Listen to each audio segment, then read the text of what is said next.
exactly what I've got. The difference is he did it eloquently. I will probably put you to sleep. Now, the rest of you who weren't in Sunday school, that's okay. You get to hear it firsthand. But he started with did I need to dismiss Edge, or are they staying with us today? I'm sorry. Why didn't you say, hey?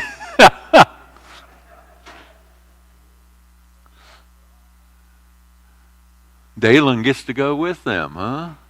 We're not going to use him for a good, bad example up here. Shepherd Boy was a week or two ago, yeah. Okay, well, the introduction basically has a simple question that's asked: what if the USA had kings instead of presidents? Now, this is not a political statement. We've been hearing that a lot because some people, depending upon which side of the aisle they're on, are very jealous of a man who's doing a great job of providing strong leadership, and they're calling him a king. Well, our king is a strong leader, amen? But did you know that George Washington was asked to be the King of America during the Revolutionary War? In fact, it was some of the very soldiers that had fought for him. And George Washington, both as a Christian and as a praying man, rejected the offer. He believed that there was only one king. A motto that was shouted out often during the war was "No king but King Jesus." Here's an actual quote from the Revolutionary War found in the Catholic Education website. In 1774, a report to King George of England, the governor of Boston noted, "If you ask an American who is his master, he will tell you he has none, nor any governor but Jesus Christ." The pre-war colonial committees of correspondence soon made this American motto, "No king but King Jesus." And this sentiment was carried over into the 1783 peace treaty with Great Britain, ending that war, which begins in the name of the most holy and undivided Trinity. You know, detractors who would like to see our nation go other directions say that this nation wasn't a Christian nation or wasn't established that way, and I don't know how they can read history and not come up with that conclusion. However, when we hear the history, it's an amazing story. There was a book written, actually, that we heard about at the Renew conference. It was right before COVID down in Nashville, called King Jesus. And it was about giving him his rightful place in our hearts. And it's a fantastic book. I don't have a copy of it to show you, but it deals with that very purpose. God's people needed a motto like "No king but King God."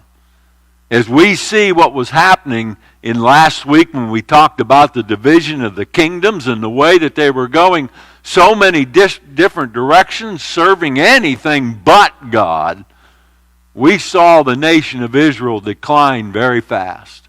And we saw that was an opportunity where they needed that motto. The human kings got the nation into a heap of trouble. The nation split into two smaller, weaker nations, and during the time of the divided kingdom, there were 38 kings in all, and only 5 of them were good kings. And none of the good kings were in Israel, the northern kingdom. Only in Judah, the southern kingdom. God sent 9 prophets to the northern kingdom over a span of 208 years, and the people refused to hear and obey those prophets. The northern kingdom, Israel, as we know it, fell to the Assyrians in 722 BC. God warned his people of calamity. And we turn to 2 Kings chapter 17 and verse 13 and 14. We read these words, "Yet the Lord warned Israel and Judah by every prophet and every seer, saying, 'Turn from your evil ways and keep my commandments and my statutes, in accordance with the law that I commanded your fathers, that I sent to you by my servants the prophets.' But they would not listen, but they were stubborn, as their fathers had been, who did not believe in the Lord their God."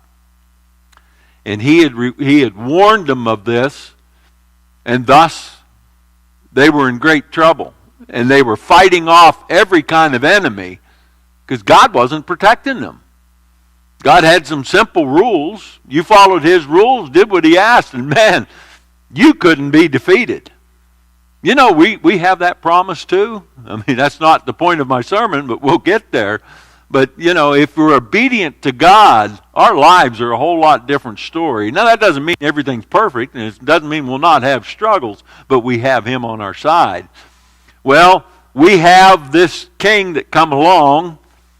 Hoshea was his name, and he was not a good king. He was one of the evil ones in Israel, and he was a vassal to Shalmaneser. A vassal means one who pays tribute to. Basically like, the bullies in the street that come around, or the mafia, and they want their protection money. You simply pay me a little bit of money and I'll make sure your neighborhood's taken care of. Well, Hosea fell into being one of those for Shalmaneser, who was the Neo-Assyrian, the king of the Neo-Assyrian Empire. He was also at the same time flirting with So, who was Pharaoh of Egypt. So now we got something going on behind the scenes, and I'm sure Shalmaneser isn't happy about that. Well, then he stops paying tribute. And in a little of no time, Israel's done. The 10 tribes in the north are conquered and sent into exile by the Assyrians. They become known as what we know today as the lost tribes of Israel. They've never been heard of again, so to speak. But we read about in 2 Kings 17:18, God removed them from his presence. One of the ways in which he did this to them was when he took them out of the land. He dispersed them into many cities in many countries. And when they would go there and they developed new lives, they had relationships with the people of those countries, and they were diluted as a people and never again called back into service for God. He did exactly what he said. He removed them from his presence.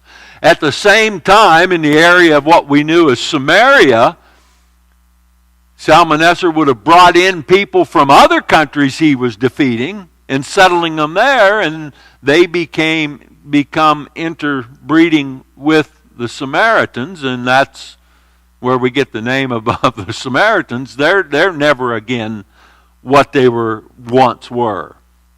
Well, that leaves us with only one kingdom, and that kingdom is basically made up of only 2 tribes, primarily Judah and Benjamin.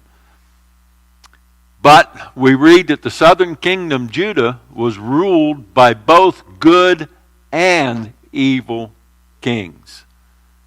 Hezekiah, we're told, was a good king who trusted in God.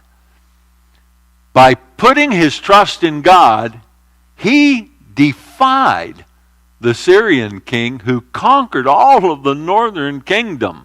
2 Kings